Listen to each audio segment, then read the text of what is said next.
നമസ്തേ. ഇന്ന് നമ്മൾ ചെയ്യാൻ പോകുന്നത് ശശങ്കാസന ബ്രീത്തിങ് ആണ്. ശശങ്കാസന എന്ന് പറയുന്നത് റാബിറ്റ് പോസ് ആണ്, മുയലിനെ പോലെ. പക്ഷേ ആസനമല്ല നമ്മൾ ചെയ്യുന്നത്. ആ ആസനത്തിൽ ഇരുന്നു കൊണ്ട് ഒരു ബ്രീത്തിങ് എക്സസൈസ് ആണ് നമ്മൾ ചെയ്യാൻ പോകുന്നത്. ഇതെങ്ങനെയാണ് ചെയ്യുന്നത് നമുക്ക് നോക്കാം. മുട്ടുമടക്കി ഇരിക്കുക. മുട്ടുമടക്കി ഇരുന്നതിന് ശേഷം രണ്ട് കാലും രണ്ട് വശത്തായിട്ട് അല്പം ഒന്ന് അകത്തണം. ഒത്തിരി അങ്ങ് സ്പ്രെഡ് ചെയ്യേണ്ട ആവശ്യമില്ല. സാധാരണ രീതിയിലുള്ളൊരു അകൽച്ച മാത്രം മതി. രണ്ട് കാൽമുട്ടിൻ്റെ നടുക്കായിട്ട് കൈപ്പത്തി വയ്ക്കുക. എൻ്റെ മുന്നിൽ കാണുന്ന വസ്തുവിലേക്ക് നോക്കണം. നേരെ മുന്നിലോട്ട് നോക്കിക്കൊണ്ട് ശ്വാസം ഉള്ളിലേക്ക് എടുക്കണം. ശ്വാസം വിടുന്ന മുറയ്ക്ക് കൈ ഒന്ന് മുന്നിലേക്ക് സ്ട്രെച്ച് ചെയ്യുക.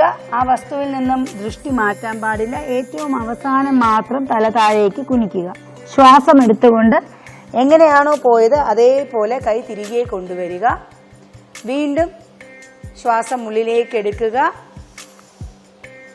ശ്വാസം വിട്ടുകൊണ്ട് കൈ മുന്നിലേക്ക് നീട്ടുക.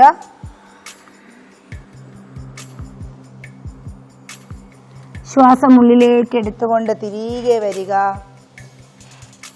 നിവർന്നിരുന്ന് രണ്ട് കാൽമുട്ടുകളും ചേർത്ത് വെച്ച് കണ്ണുകൾ അടച്ച് റിലാക്സ് ചെയ്യുക. ശ്രദ്ധ മുഴുവൻ നിങ്ങളുടെ തോൾ ഭാഗത്തും അതുപോലെ തന്നെ മുതുകു ഭാഗത്തുമായിരിക്കണം. ശ്വാസം പുറത്തേക്ക് വിടുക, നോർമൽ ബ്രീത്തിങ്. ശേഷം കണ്ണുകൾ തുറന്ന് പഴയ അവസ്ഥയിലേക്ക് തിരികെ വരിക. ഈ ബ്രീത്തിങ് എക്സസൈസ് 6 തവണയെങ്കിലും ചെയ്യണം.